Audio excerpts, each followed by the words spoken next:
Sofieskolen er en specialinstitution for børn og unge med autisme.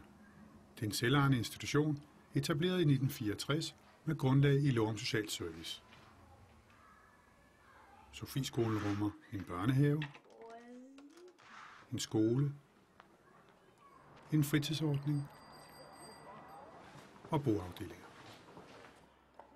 Denne konstruktion rummer mulighed for, at der kan skabes helhed og sammenhæng i de handicappede børns liv.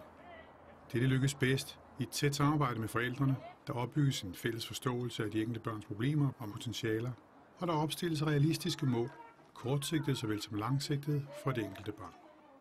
Specialpædagogikken på alle afdelinger er baseret på ideen om, at et struktureret og visualiseret fysisk miljø kan fremme disse børns selvstændige handlen og færden.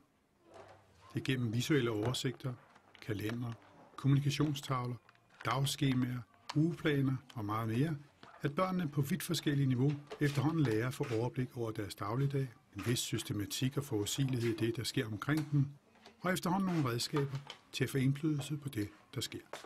Og det er selvstændigheden i børnenes færdigheder. Det er, at de efterhånden behersker så mange livsfærdigheder selv som muligt. Det er det, der er det bærende princip på Sofieskolen.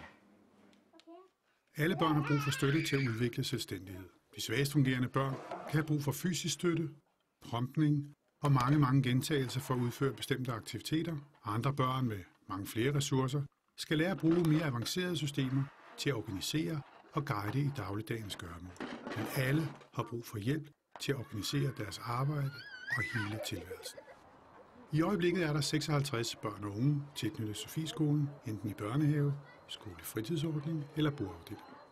Med mange års erfaring og forståelse for autisme kan Sofieskolen give børn og unge de bedste muligheder i tilværelsen.